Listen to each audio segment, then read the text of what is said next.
Bom,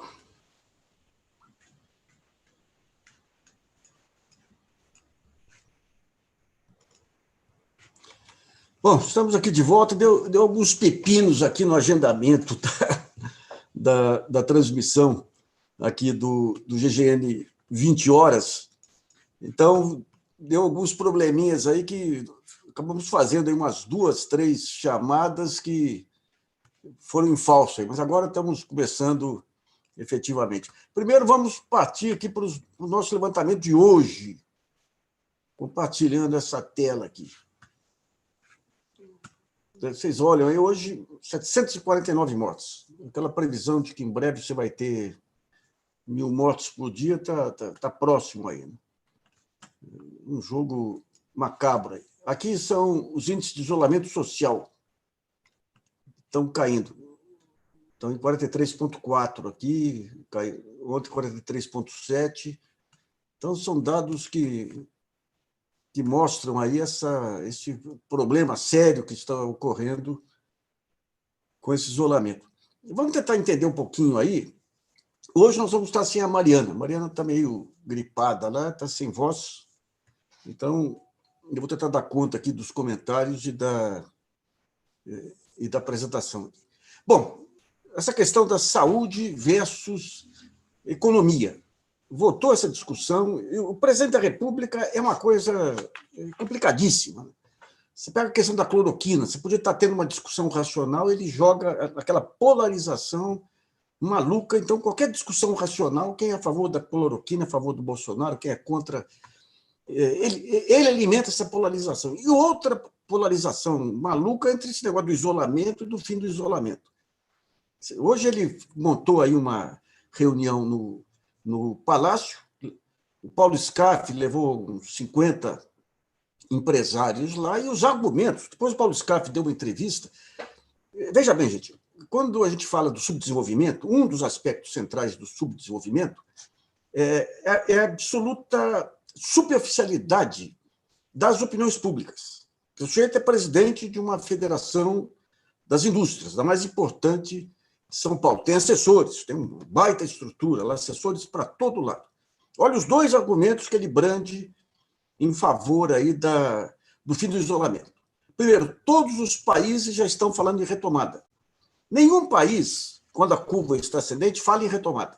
Não significa que você não deva falar em retomada. Você tem que planejar a retomada. É evidente que as empresas voltarem a funcionar é algo essencial para o país. Mas isso é o segundo tempo do jogo. O primeiro é vencer a pandemia. E daí ele coloca, não, mas você já tem funcionários aí de farmácias e supermercados que estão trabalhando sem risco. Como sem risco? O sujeito mora em periferia, pega uma lotação, vem para a cidade. Durante todo o trajeto, sujeito à contaminação. Não são de grupo de risco, mas estão arriscando a vida diariamente. Não chega a ser que nem enfermeiro, mas é evidente que estão arriscando a vida. Então ele fala, não, é só tomar os mesmos cuidados. Ou seja, ele pega o que acontece da porta da farmácia para dentro, que o sujeito passa álcool gel, passa outras substâncias, aí os fregueses entram com máscara e tudo, e acha que o risco reside ali especificamente, não no trajeto dele, na condução coletiva, tudo. Então, digamos, essa questão da maneira de... E não adianta falar em abertura para a economia antes de vencer a doença. Em outros países nós já vimos isso. Você abre a economia. A Itália fez isso, os Estados Unidos fez isso no começo. Deixa rolar. Daí explode a doença. Quando explode a doença, a própria população quer um confinamento mais severo ainda, afetando muito mais as indústrias aí. Eu vou falar sobre isso um pouquinho mais adiante aí, inclusive sobre o que são estratégias adequadas de combate ao coronavírus. Mas antes, deixa eu passar...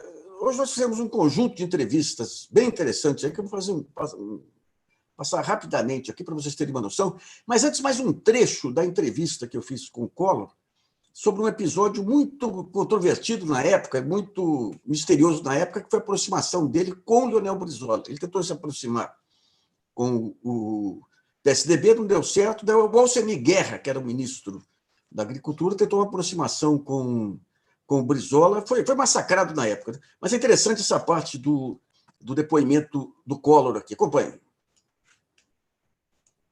tentativa com o PSDB, houve uma tentativa até do Alcemir Guerra de aproximação com o Brizola. Aliás, custou um massacre em cima do Alcemir na época lá. Como é que foram essas tratativas com o Brizola? Coube ao Alcemir fazer essa aproximação, porque o Brizola havia sido eleito governador do Rio de Janeiro. Havia emitido alguns sinais de que gostaria de conversar comigo, mas precisaria antes conversar com alguma pessoa que fosse ligada a ele e ligada a mim. E aí o Pedro Valente, uma grande figura, eu não sei, nunca mais tive notícias dele, mas havia sido secretário de saúde do Brizola. Cirurgião plástico lá, né? Um cirurgião plástico, exatamente. O Pedro Valente, então, procurou o Alcemir, porque conhecia o Alcemir, gostava do Alcemir, e disse ao Brizola que essa pessoa, para ser o intermediário dessa aproximação, é o Alcemir Guerra, que era o ministro da Saúde. Então, coube ao Alcemir fazer esse contato com o Brizola e trazer o Brizola até mim, o que resultou bons frutos para o nosso governo e também para o governo do Rio, porque nós fizemos a Rio 92, que foi a maior conferência do meio ambiente até hoje realizada no mundo inteiro, uma conferência que foi um marco. A política ambiental, né, do mundo, nós sabemos que é marcada por antes e depois da Rio 92, foi um sucesso absoluto. Também a construção da linha vermelha, o início da despoluição da Baía de Guanabara, que infelizmente nós iniciamos e que depois, quando eu saí, foi largado de mão. O empréstimo, imagina só, assim, naquela época, um empréstimo que nós assinamos lá no Rio Centro, durante a Conferência do Rio, um empréstimo em condições extremamente favoráveis, de 400 milhões de dólares do BID, para nós fazermos a despoluição da Baía de Guanabara. E depois que a gente saiu, não sei mais o que aconteceu, enfim, a Bahia está ainda com esses problemas terríveis que nós estamos assistindo. Mas a aproximação com o Brizola foi uma aproximação muito proveitosa, muito proveitosa. E o Brizola era uma pessoa que, quando ele pedia as audiências, e essas audiências eram regulares, mensais, ele vinha sempre com uma pastinha prestando contas daquilo que ele havia realizado com o dinheiro que o governo federal enviou a ele no período anterior.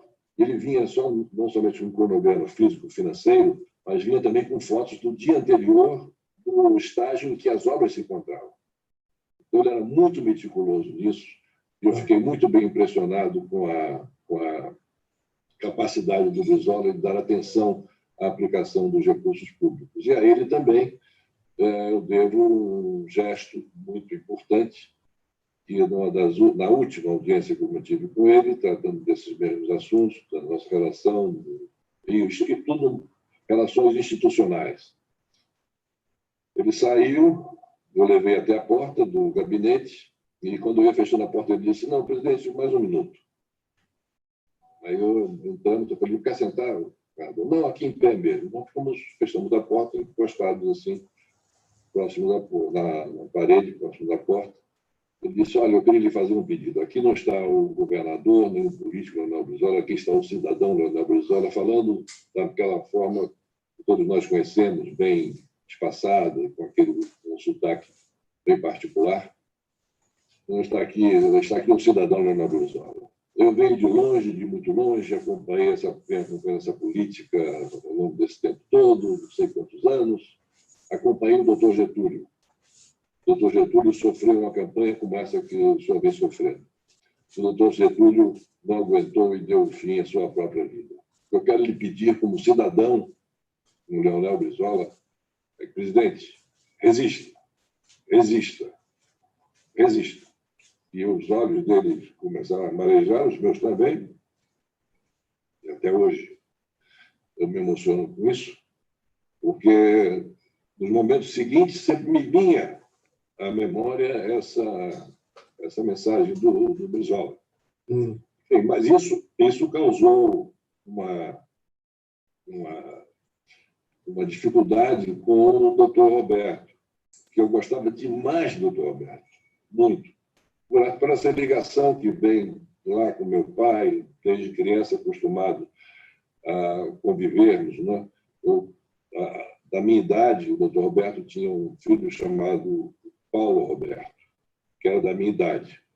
Que lá tem o Roberto Irineu, que é tem mais velho, tem o João Roberto, o Paulo Roberto ficava, e tem depois o Ricardo, né? O Paulo Roberto ficava nesse meio, era mais ou menos da minha idade. Então, nós tínhamos uma convivência muito próxima. E o doutor Roberto me chamava de filho. Tratava, não, meu filho assim, meu filho para cá, meu filho para lá, mesmo como presidente da República. Mas o doutor Roberto ele tinha essa intriga com o Brizola. E era uma intriga que, um dia, eu perguntei a ele, eu estava almoçando com ele lá no gabinete dele na Globo, na Rede Globo, lá no Jardim Botânico, no Rio. E aí eu disse, doutor Roberto, eu responder uma pergunta, se eu posso fazer uma pergunta, se eu podia me responder? É uma coisa mais ou menos pessoal. Eu disse, não, pode fazer. Disse, de onde vem esse desentendimento entre o senhor e o Brizola? E aí ele disse, olha, pensou um pouco, terminou lá de mastigar e tal, e com aquele jeito dele, disse, olha, meu filho, quando você chegou aqui agora, há pouco, você estava olhando essa vista que se descortina aqui do meu gabinete. É uma vista realmente muito bonita. Ver o Corcovado, ver o final lá do mar, ver aquela floresta. Muito bonita a vista, é uma vista linda. E eu estava lá esperando por ele chegar. Quando ele chegou, ele disse, doutor Roberto, mas que vista linda que o senhor tem. Então, ele se referiu a isso. Então, você veio aqui e a primeira coisa que o senhor falou quando eu entrei foi elogiar essa vista. Né? Pois é uma vista linda. Ele disse, pois é, esse senhor a que você está se referindo, que era o governador Brizola, ele já esteve aqui algumas vezes e nunca teve a sensibilidade de elogiar essa vista. Então, meu filho, quem não tem sensibilidade para o belo não vai ter sensibilidade para o social. Bom, vamos aqui pegar um pouquinho o que nós fizemos aí de entrevistas para vocês. Eu fiz um conjunto de entrevistas. Eu preferi até colocar tudo também num vídeo só para vocês terem uma ideia aí do que foi feito nesse período aí, nesses dias. Bom, nós tivemos hoje um conjunto de entrevistas relevantes, todas estão no GGN, vocês podem acompanhar. Aqui foi uma entrevista com o Paulo Gala e o André Roncaglia sobre o livro que estão lançando, por que o Brasil já perdeu tantas oportunidades ao longo da história. Vamos abordar um pouco a questão da política industrial, o que tem que fazer para retomar o tempo perdido assim que essa perdição de governo acabar. Nós tivemos também com o Sandro Parente uma discussão de um tema muito relevante, esses protocolos chamado escolha de Sofia, protocolos para dizer quem vai viver e quem vai morrer. Uma discussão muito delicada que ele abordou com muita competência.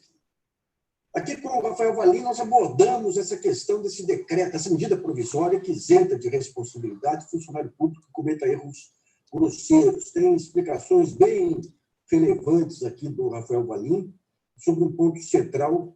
E é bom chamar a atenção também que o Bolsonaro, nessa reunião do dia 22, ele fala lá para as tantas do pessoal.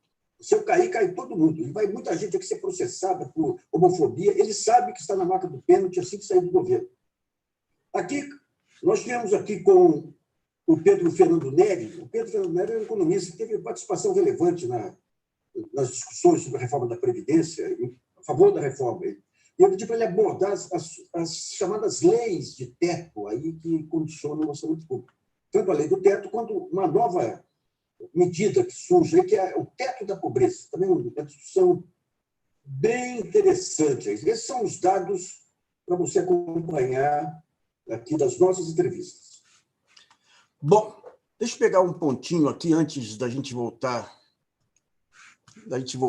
aqui ao tema de hoje aí do Bolsonaro, que é o seguinte: a Petrobras divulgou agora o seu balanço com um impairment, mostrando um prejuízo de 48 bilhões de reais. O que é esse impairment? Isso ocorreu a mesma coisa no governo Dilma e esse pessoal da Lava Jato dizendo que era prejuízo decorrente de corrupção. E a então presidente da Petrobras, a Graça Foster, nem soube explicar. Quando você tem o balanço de uma empresa, no balanço, os ativos eles são calculados dependendo da perspectiva de rentabilidade deles. Então, eu tenho aqui, por exemplo, eu tiro petróleo do fundo do mar. Se o petróleo está custando $100 o barril, eu trago o valor presente e o valor do meu ativo vai corresponder àquele fluxo de lucros ou de resultados que eu vou ter ao longo aí de um determinado período. Se o valor cai muito, eu tenho que refazer o balanço e recalcular aquele valor de acordo com o novo preço do petróleo. Então, esse impairment é proporcional ao valor do petróleo no mercado internacional. Caiu o petróleo agora, caiu para $20, aí depois de estar em 40, 50, a Petrobras fez um impairment, deu 48 bilhões de prejuízo contábil. Isso, na época, foi apresentado como uma prova da ineficiência da Petrobras, prova da corrupção. Teve corrupção, sim, corrupção pesada, mas que nem arranhava a Petrobras, pelo tamanho da Petrobras e tudo. Então, digamos, toda aquela história da Petrobras quebrada visou unicamente objetivos políticos mesmo. Mas vamos pegar aqui agora as estratégias de sobrevivência do Bolsonaro colocado em prática ontem e hoje. Começou hoje de manhã com esse artigo do vice-presidente Mourão, no Estado de São Paulo hoje, falando da necessidade de ter uma pacificação, da necessidade de ter diálogo, dos problemas decorrentes da polarização política, dos problemas decorrentes de não ouvir os argumentos, todos os argumentos. Daí, quando você lê, você fala, pô, mas que beleza de autocrítica. E não é autocrítica, é transferência de responsabilidade. Ele coloca como responsáveis por essa situação, não o presidente da República, que é incapaz de ouvir até os seus ministros. Se o ministro pensa diferente, é demitido, é tratado como comunista. A culpa é da imprensa, é do Supremo, é do Congresso. Mas foi uma sinalização de pressão, efetivamente. Foi uma sinalização de pressão em função de quê? Em função dos riscos que o Bolsonaro corre agora com essa ação que corre no Supremo Tribunal Federal, além de outras que estão correndo por aí. Então, foi claramente uma pressão indireta em cima do Supremo. Daí surge essa conversa com o Rodrigo Maia. O Rodrigo Maia sentiu, mesmo porque houve um acerto com o Centrão para pressionar internamente dentro do Congresso. Então, o Rodrigo Maia recebe o Bolsonaro, que vai todos sorrisos lá.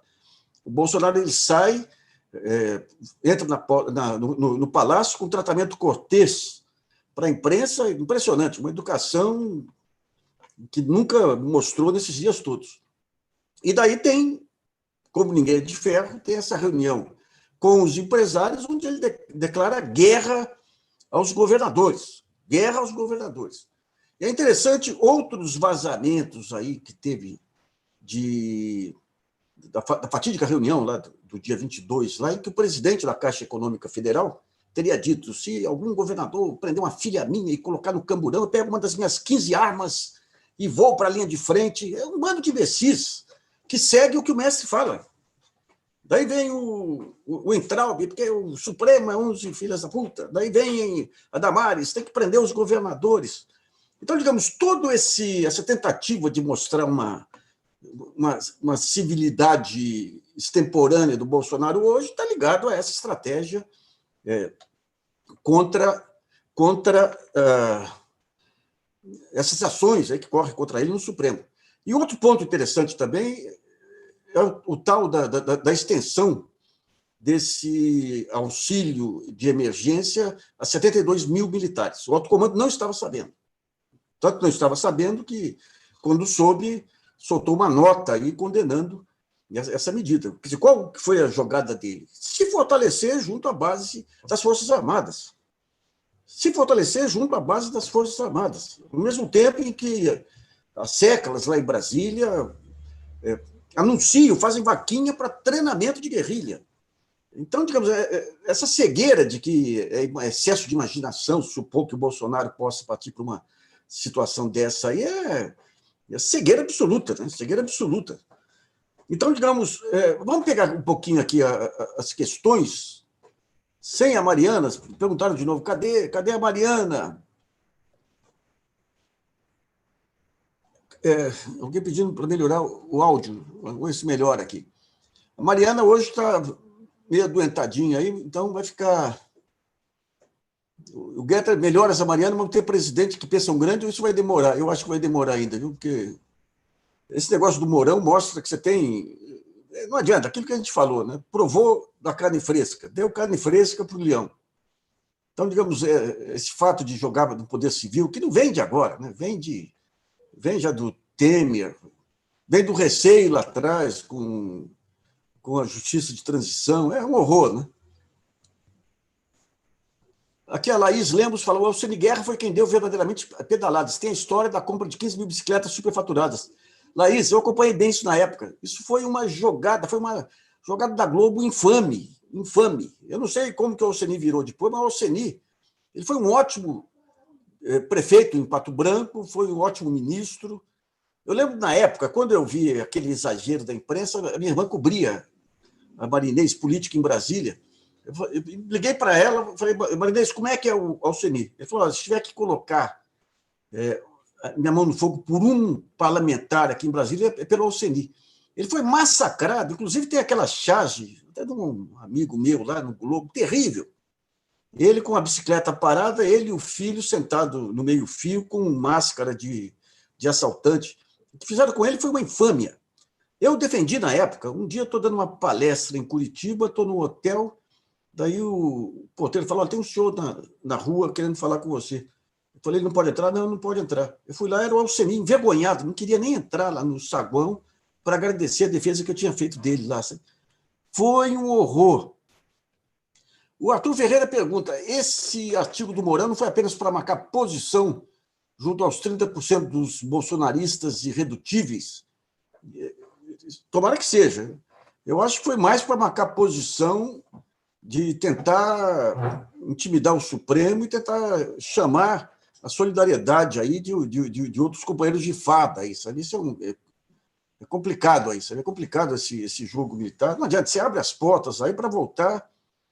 O sujeito ganha status, ganha. Você vê o Tarcísio aí, que é aliás, é um dos poucos bons ministros aí, daí consegue um conselho do Senac, dobra salário daqui, dobra dali, passam a ser paparicados. Pega o Sérgio Etchegoyen, saiu do governo, o tempo que ele ficou no governo já está numa grande assessoria de comunicação aí, que tem muita influência política. Então, é um horror. O sujeito ele sai daquela visão de caserna e entra nesse mundo civil em que a farda passa a valer, né? Então, é um horror, é um horror. Você desmoraliza as Forças Armadas e cada qual trata de pegar o seu quinhão também, né? Vamos pegar mais aqui.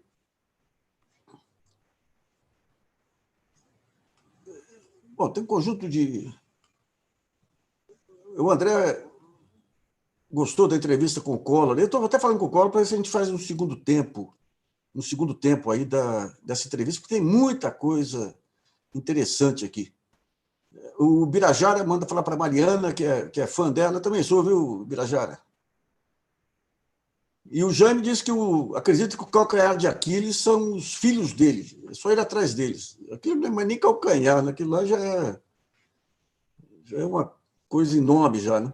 Vamos pegar aqui um ponto relevante sobre a estratégia correta que o Paulo Scaff disse que foi feito um estudo na Fiesp sobre as formas, os protocolos. O protocolo virou... Eu tinha um grande amigo aqui, um jornalista, que era um compositor muito engraçado. Ele tem uma música dele, que era o Rui Barbosa, que ele chamava. Era a Focotópia do Procotolo. Hoje é protocolo para tudo, para dar parecer que é ciência, né? Tem um modelo um formato de gestão que é muito eficiente, chamado gestão à vista. O que é gestão à vista? É você juntar todas as pessoas, setores, que trabalham em relação a um determinado problema e colocar um acompanhamento online do que está sendo feito para que todos se informem e haja uma interação entre todos. O que está faltando nessa luta contra o coronavírus. O primeiro passo é o seguinte: você tem redes de solidariedade. Você tem redes hoje, você tem uma vontade de ter solidariedade de empresas, de associações, de sindicatos, movimentos sociais, ONGs, que já trabalham com o princípio da solidariedade. Você tem a rede vamos pegar o meio empresarial, a rede das associações comerciais. Você tem a rede da Federação das Indústrias. Você tem as redes bancárias. Se você for pegar, você tem as secretarias municipais.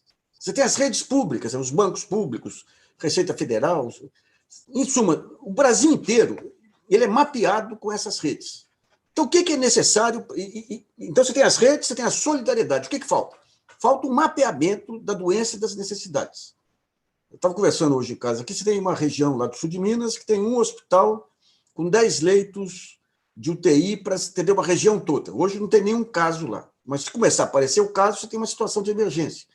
Então, o que precisaria fazer? Um agente articulador, e esse agente articulador tem que ser o poder público, sabe? Tem que ser o governo do Estado, nos estados, o Ministério da Saúde, que tem um mapeamento aí, já tem esse mapeamento das condições de cada cidade. Tem um mapeamento das ocorrências de coronavírus. Então, vai mapeando e vai acionando, à medida em que começa a entrar em faixa de perigo, vai acionando essas empresas que têm escritórios por lá, que têm fábricas por lá, a população, para fazer ações de emergência, para ampliar o número de leitos, o número de UTIs e tudo. Então, você tem todo... Agora, tem que ter essa organização do setor público. Né? O que o Bolsonaro faz e os outros fazem, de um lado, você fica...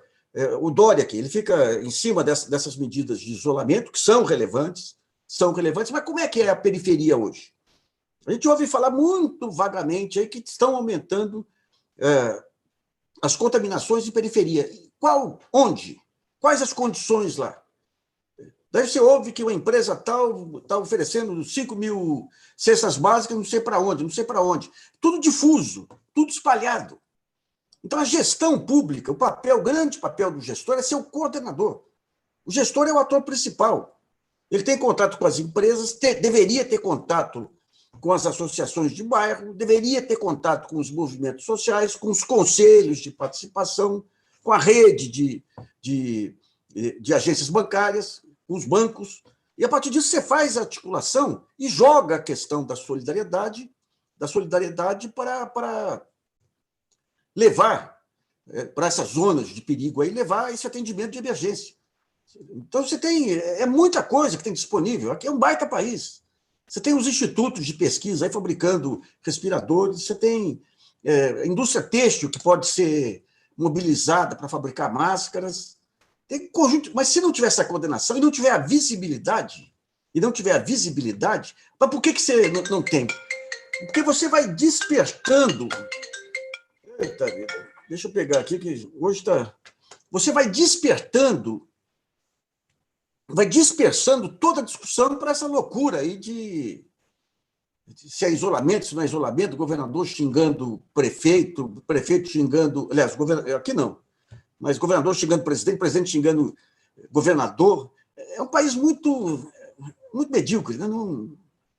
Essa mediocrização da área pública, do serviço público, da representação sindical, patronal e tudo, rapaz, não vai precisar um longo tempo para conseguir recuperar um pouco de grandeza aí. Bom, pessoal, vamos aí para a nossa música aí. Essa música vai ser interessante aqui, que é a Congada de São Benedito. Quem me acompanha sabe que eu sempre fui ligado ao Morro de São Benedito, lá em Poços, e aos conguinhos aí. Eu lancei um livro em 2003, foi finalista do Prêmio Jabuti, que era O Menino de São Benedito, onde eu contava minha convivência com a rapaziada que ia jogar bola lá no morro, com os conguinhos, que no começo do século faziam os seus treinamentos na frente da igreja de São Benedito. Né? E daí me mandam de Poços aí um documentário interessante. Foi a primeira roda de Congo. Eles pegaram os congos, colocaram numa roda. Eu até estranhei que só tem homem aqui. Eu falei, outro dia eu vi um documentário sobre o Congo de São Benedito lá e tinha muitas mulheres. Eles falaram, não, as mulheres comandaram tudo, organizaram tudo, os homens só tocaram na parte final. Então, eu vou deixar aqui para vocês ouvir esse São Benedito. E enquanto eu mato saudades da minha cidade aqui. Um abraço para vocês aí.